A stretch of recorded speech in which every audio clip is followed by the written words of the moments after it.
Hey everybody, it's Triple L, and now let's talk Shokugeki no Soma, chapter 277. The second year end of term exams at the beach. First off, let's just acknowledge, wow, we're already in the second year. You know, it's funny, My Hero Academia is still stuck in its first year of events, while here we are already in second year for the Soma group. That's just funny.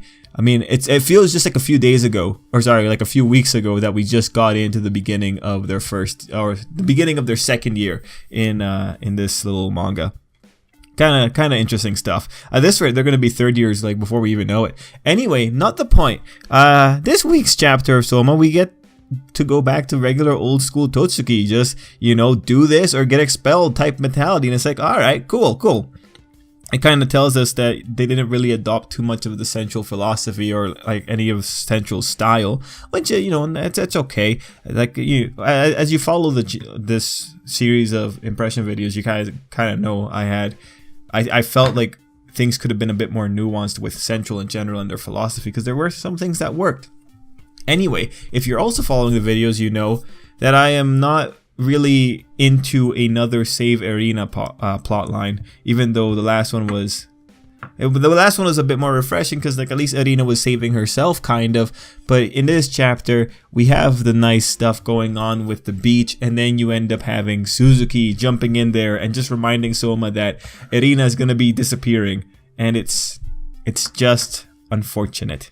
I mean, like, come on, man, when Suzuki's saying that she's gonna be taken away, that just that gives you such vibes of just stupidity about to ensue. Something's gonna go down, Erina's gonna have to leave, or even like figuratively have to be absent, and then Soma has to do stuff to get her back on their side. It's just, look, it's just gonna be annoying. It's gonna be a process.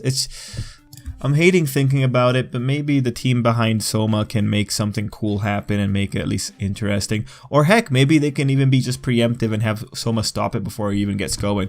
But given how they've just kind of dropped off the Midnight Chefs thing, I'm kind of concerned. This is tough. Anyway, you know, just taking a step back from the Suzuki problems, he was pretty okay in the chapter as a funny thing, like when he comes around to just taunt Soma over how they have fallen on tough times. I thought it was funny. If he could just be that type of character, I think I'd enjoy him more. But he's just such a troll. He's such a troll. But moving into the actual stuff on the exam, we have the kids just working out of some shops, and then we have what I think is just really cruel and unusual punishment of having the Elite 10 group do something much harder, which, you know, I thought was funny, and I thought was like a really interesting statement about why exactly the Elite 10 are so weird. Is it an issue of Totsuki just gives them weird exams, or is it an issue of they are weird, so therefore Totsuki would give them weird exams? You know, I wonder what came first. It's probably more like these guys are just different, so we're gonna treat them differently kind of thing. That said, as someone who has worked removing wreckage before, I feel so bad for those kids. Like, for one thing, you have I think it was Rio just climbing in there and taking stuff off in a Speedo, and that, you know, no problem with him wearing a Speedo. The problem is he's not wearing gloves, man. Tetanus will happen. Although I assume that they have vaccinations, still, rusty nails. You're at a seaside shop and it's destroyed. Most likely there are rusty nails everywhere.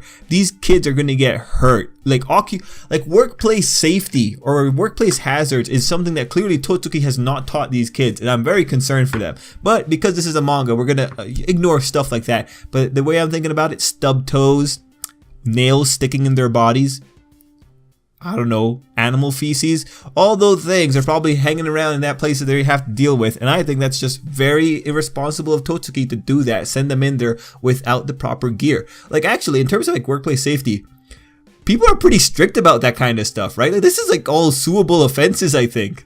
At least in the country where I live, workers can they have a right to refuse any kind of dangerous work, and then if they're feeling ballsy enough, they could report their place of employment to the authorities, and that could be a very interesting little thing altogether.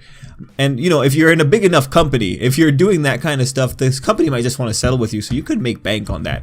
But you know, we're not going to talk about that here. That all things considered, all I'm saying is, the kids are in a relatively dangerous kind of thing, especially with like scrap removal. It's not the most dangerous thing, but it's a kind of dangerous thing where you're like getting into that kind of legal area where you could be like, well, I don't know if I should work there, and I don't know if this is okay to make students do.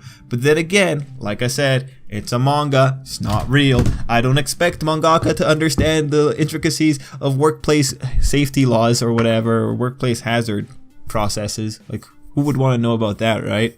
One thing I do want to point out though is that this blueprint is accurate. When you look at this blueprint in the little manga panel there, as far as I can tell from the details, it's accurate in how things are pretty much laid out on the blueprint. Like, you have the nice divisions of all the places, and you have even like the profile of the building. And the profile of buildings is definitely on blueprints, I can tell you that much. At least when it comes to the electrical layout, we definitely have profile of the buildings, because that's also how we tell where to put like the electrical meters and all that kind of stuff. But yeah, I thought that was a pretty cool little detail.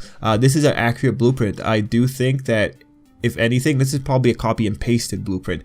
That said, I look at the blueprint a little bit, and it looks like there's a stairs fixture. So I don't think the blueprint is entirely accurate to the little building, but it really doesn't matter. It's just a nice little detail that we're thrown in there.